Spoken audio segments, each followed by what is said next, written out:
Bom pessoal, estamos aqui para mais um vídeo da série Direto ao Ponto e hoje nós vamos falar da tributação dos ativos de renda fixa.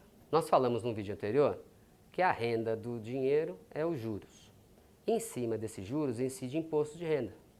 Então quando você compra um papel do governo que paga juros semestrais, você compra um papel de 10 anos, mas que paga juros semestrais, toda vez que o governo te depositar os juros, na hora já te desconta o imposto de renda. E o imposto de renda para ativos de renda fixa segue uma tabela regressiva, ou seja, quanto maior o tempo que você ficar com o papel, menor o imposto que você paga. Para os rendimentos que você recebe de 0 a 180 dias, você paga 22,5% de imposto. Se você recebeu 100 de juros, você vai pagar 22,5% de imposto. Vai ficar com 77,5%. Se você recebe rendimentos de 181 dias até um ano, você paga 20%. De 361 dias até 720 dias, ou seja, de um ano até 2 anos, você paga 17,5%. E acima de 2 anos, acima de 721 dias, você paga 15%. Esses são os ativos tributáveis.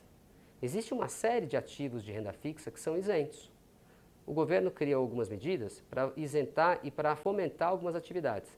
Então, para o setor agro, você tem LCAs emitidas pelos bancos e os CRAs, Certificados de Recebível Agrícola, que os juros são isentos para a pessoa física. Para estimular o setor imobiliário, você tem, da mesma maneira, LCI, emitida pelos bancos, e os CRIs, Certificados de Recebíveis Imobiliários, que também são isentos para a pessoa física. E mais recentemente, você teve a criação das debêntures incentivadas, instrumentos de mais longo prazo, onde as empresas que se financiam para fazer investimentos de infraestrutura, elas pagam juros nesse instrumento e esses juros são isentos também para a pessoa física. Então vamos ver, no capítulo passado nós falamos de precificação de ativos de renda fixa. Imagina que o governo paga num papel inflação mais 5% para 10 anos. E só para simplificar a análise, vamos supor que nesses 10 anos a inflação é 5%. Então você recebeu no terceiro ano 5% de inflação mais 5% de juros. Você recebeu 10. O imposto é sobre os 10. Você paga imposto sobre o juro real e você paga imposto sobre a inflação. Então você pagou 15% de 10, você pagou 1,5%. Você recebeu 8,5%.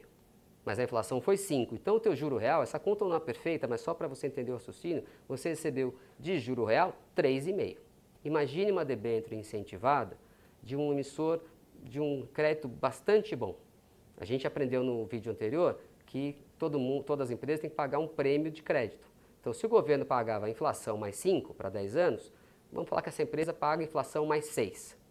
Vamos supor a mesma inflação de 5, porque ela é igual para os dois casos, ele vai receber 5 de inflação, mais 6 de juro real, ele vai receber 11. Qual que é o imposto nisso? 0. Então, você vai receber 11 e no outro você recebeu 8,5. Tá? Esses 11 menos os 8,5, tem 2,5 que você ganhou, que é a vantagem tributária do mecanismo isento. Pode ser pouco em um ano, 2,5, mas imagina isso em 10 anos e composto, você vai chegar numa vantagem de 25%, 30%. Então esses instrumentos isentos são uma poderosa ferramenta de acumulação de capital para você no longo prazo. Tá? E é isso que a gente queria falar sobre tributação de renda fixa e já pincelamos um pouco desses instrumentos isentos de imposto de renda para a pessoa física. Espero que tenha ficado claro.